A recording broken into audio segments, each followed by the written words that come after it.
you off or say something that makes you want to put your face through a cubicle wall and you say something back, maybe sarcastic, maybe sort of subservient, but not really. Let me give you an example. A while ago, I went to school, high school to visit, and while I was there, I met a teacher who didn't really get along with me. She had a problem with the fact that I refused to comply blindly with authority. I call her a control freak, but that would be an insult to conscience everywhere. So anyway, I was there in the classroom, and I asked her how school was. And she said, better without you. I should have said, I can imagine so.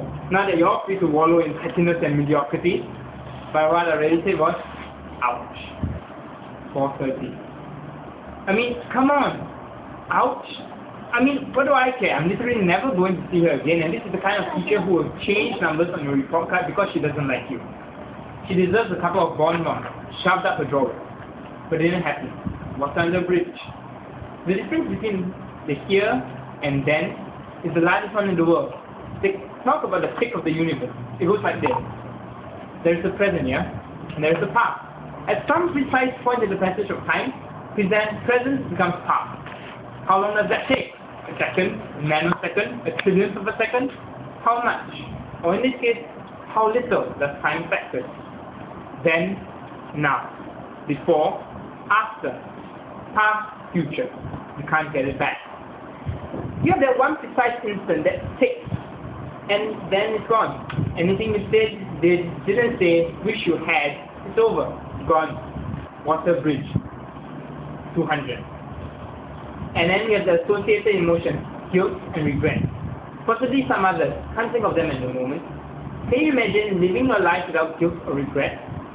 I'm not saying being bold-faced enough to never feel those things. What I meant is, can you imagine a life where guilt and regret were unnecessary? They exist. You can feel them, you just never have to.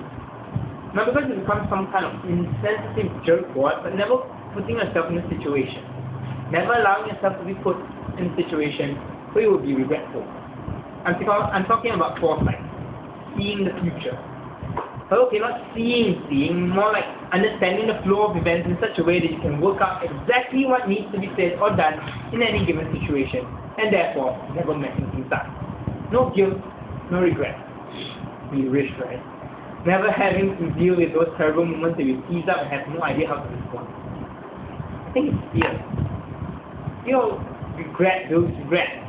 It's this human idiosyncrasy which gives us insecurity, defense mechanism. We want to be happy, but life has its own ideas about that, and then you. It's people, really. Human interaction, if you ask the right expert, it's a science. I think it's a science you could use some more classes in. Sometimes the things behind the body language and the face, I use a direct example. It's called jerk syndrome. It happens mainly to women. Pretty attractive women. Alluring. So alluring, in fact so attractive, any normal guy would give up immediately. Throw in the towel, out of class, ask her out, forget it. I don't play ball against Michael Jordan, he's Michael Jordan. I'll leave that to Shaqs of the world. Am I a Shaq? Not very likely. But there are some people who like to think they are a Shaq. And they don't have a problem asking her out because of whatever reason. And so this woman attracts only jerks. Or people whose non-fear of rejection hints at a more serious issue. But anyway, she starts to believe the problem is on her end. None of the nice, normally adjusted guys seem to be interested in her. So what is this thing? There must be something wrong with me, she believes. And so she's willing to accept less than best. This is a classic human problem. 1 minute, we're often willing to accept less than what we are capable of, often through misunderstanding or fear, or desire for security, whatever. But I think if we had the capacity to understand better the results of our actions, that hindsight and foresight at the same time, we do a lot better. 45. If in that universal state, that microsecond, you could see both behind us and in front of us, with unerring clarity, all the little branches and fingers of time and causality. And you can see which path brought us here to this point. What path we need to take to bring us to where we want to be.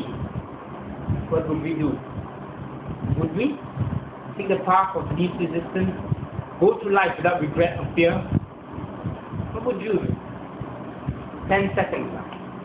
Me personally, I'd set up, prepare. Life has no rehearsal.